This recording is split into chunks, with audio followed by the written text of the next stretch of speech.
Hello everyone and welcome to episode 2 in my truck and trailer backing series. The focus of this episode will be on the alley dock. I'm going to show you how to do your setup and establish a reference point for backing a trailer in when a straight back is simply not possible.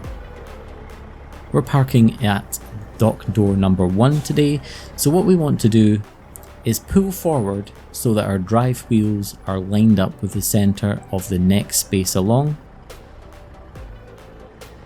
Looking good there. Now we go full lock to the right and we're aiming to point the truck all the way to the 3 o'clock position, but because the yard here at Walmart is quite narrow, we won't achieve that, but when we run out of room we turn back to our original 12 o'clock position and then stop the truck. This manoeuvre will ensure the end of the trailer is past the target space. It's important to imagine an imaginary line running from the edge of our dock parking space all the way along to the back of the trailer tandems. We're going to want to follow this imaginary line all the way in, and the method here is to try and get the truck and trailer at about a 45-degree angle to begin with, which is about here, and if we steer our wheel to the right, then the end of the trailer is going to turn right towards that Walmart trailer next to us. I'm going to get under the trailer by turning left, and this allows us to back up straight for a moment. These methods come from real life trucking instructional videos and work really well in trucking simulators like ATS. This is where we're sitting at the moment, looking pretty good. Let's turn right once again to increase the angle between the truck and the trailer.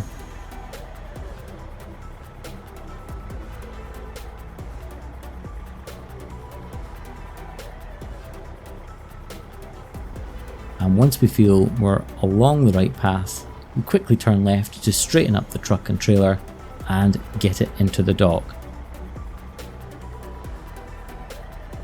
Not too bad for the first go. We managed to one-shot that and we are fairly well positioned in this dock. Let's go on to the next one. You can see in this yard we have a slightly different arrangement, perhaps a little bit more space to do our turns. Throughout the video, you'll see me doing the goal, which means get out and look, just to check for obstructions near the truck and trailer. And we are going to aim for dock door number 2 in this case. So just to go over the steps again, we want the drive wheels of our truck to be lined up with the centre of dock door number 3, which is just about there. Now we're going to turn to the right. We didn't make it all the way to the 3 o'clock position, but when we run out of road, we turn hard left and put the truck back into the 12 o'clock position. We do our get out and look. We have an imaginary line running all the way back to the edge of the space for dock door number 2.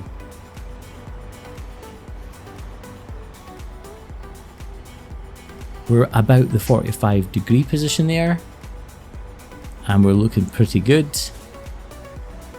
And we just make minor right and left adjustments on the trailer as best we can. It's always a good idea to get out and look to see how much room you have on the other side. We push back again. If we're not happy with our positioning, what we can do is pull forward, especially if we're getting close to the dock door and we're still not quite in the position we want to be in. And it's always a good idea to finish the pull forward with your truck cab pointing slightly left so that you can see down the side of the trailer like this when we go to reverse back into the space. This is looking far better and we're just about on the line there. A little push back and we bump the dock, and I'm pretty happy with that one.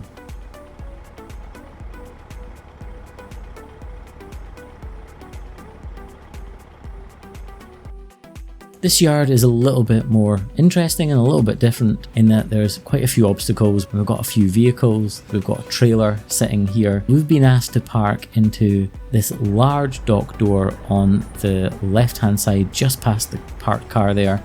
So we do the exact same procedure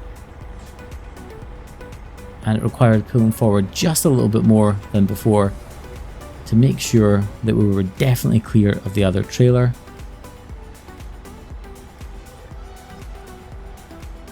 Always a great idea to get out and look.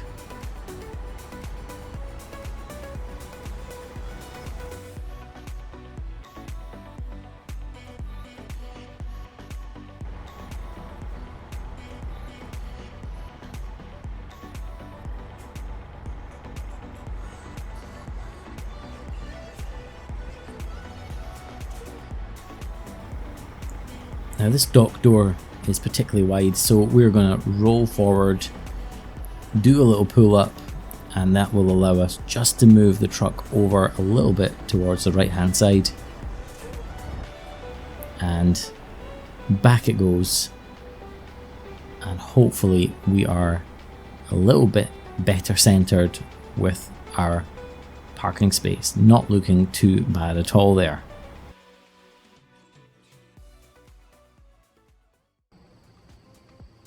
This is the last yard in the video, and this is a bit of a more unusual parking job.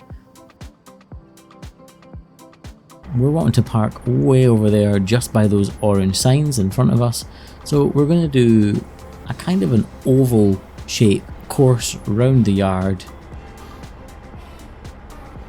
running round the perimeter so that we're far over to the right hand side, and then we're going to pull left like this, and this will probably put us in the best position. Now we know we're not going to hit anything going directly back, and that's just as well because we're going to have to slightly blindside this for a moment or two until we can swing back the other way, and then we're in a great position. We're just watching the pillar at the end of the shed, and of course we're watching the roof of the shed also to make sure we don't come into contact with that. From here it looks not too bad a job, but we're a little bit squint, and luckily we've got just enough space that we can slowly crawl forward.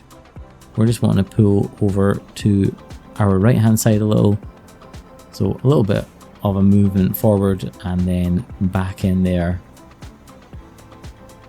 and that one is not too bad. Just as a little bonus before we end the video, I'm going to show you backing into the space which is going to be directly behind us. It's between the two sheds.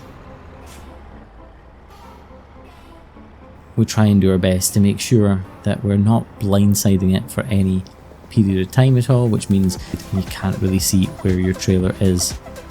We just carefully push the trailer back, making small adjustments as we go, and it's quite alright to do a little seesaw, right left, and chase your trailer into the space. We park it in the space, not too bad work at all. Folks, I hope this video has been useful for you. If you enjoyed this video, please leave me a like, and of course consider subscribing, and I will see you in the next one. Take care.